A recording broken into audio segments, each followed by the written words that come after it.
ఒక అన్నగా మీకు చెప్తున్నాను, ఇంతకు మంచి చెప్పగలిగేదే ఉంది? హితో చెప్తున్నాను మీకు, గమనించుకోండి మీరు. మరి ఏం చేస్తారు? వాయినం పెడితే వాయినం పెడతారు కదా సమాజంలో. వాయినం ఇచ్చారనుకోండి, తిరిగి వాయినం పెడతారు కదా. ఎలా అది? వారి అనిత గారితో నారా చంద్రబాబు నాయుడు గారు, నారా లోకేష్ నాయుడు గారు, పవన్ కళ్యాణ్ గారు మీరు బాగా గమనించండి. అనితమ్మ గారితో, హోమ్ మినిస్టర్ వంగలపూడి అనితమ్మ గారితో ఏమేం మాట్లాడిచ్చారో ఒకసారి వినండి. ఒకసారి తాలూకా విధి విధానాలు ఎలా ఉన్నాయి చూడటానికని వెళ్ళి అదే దళిత కుటుంబం వంటగదిలోకి వెళ్ళి టీ పెట్టి ఆ కుటుంబానికి ఇచ్చి తను కూడా వాళ్ళతో తాగిన ఎవరైనా ఇది లాస్ట్లో వేద్దాం ఇది కాదు. లక్ష్మి గారిని ఏమని పిలుస్తారమ్మా అందరూను? విజయమ్మ.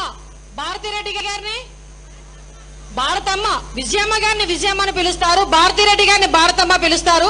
మరి వీళ్ళ అమ్మ అని పిలిచిన భారతమ్మ అని పిలిచిన వాళ్ళకి వీళ్ళ నాన్నలకి ఏమవుతాడో ఒక్కసారి మనం కూడా ఆలోచన చేసుకోవాలి. అంటే నేను ఒక మాట అన్న, తనకంటుకున్న కంగారు ఎందుకే? పవన్ కళ్యాణ్ గారు, నారా లోకేష్ నాయుడు గారు పెద్ద పెద్ద సూక్తులు చెప్తున్నారు కదా. వారు ఆంధ్రప్రదేశ్ రాష్ట్ర తెలుగుదేశం పార్టీకి, ఆంధ్రప్రదేశ్ రాష్ట్రంలో ఉన్నటువంటి తెలుగుదేశం పార్టీకి మహిళా విభాగానికి అధ్యక్షురాలి హోదాలో వారు ఇచ్చినటువంటి స్పీచ్ అన్నారా? వైఎస్ఆర్ కాంగ్రెస్ పార్టీ వాళ్ళందరూ విజయమ్మ అంటారు, భారతమ్మ అంటారు.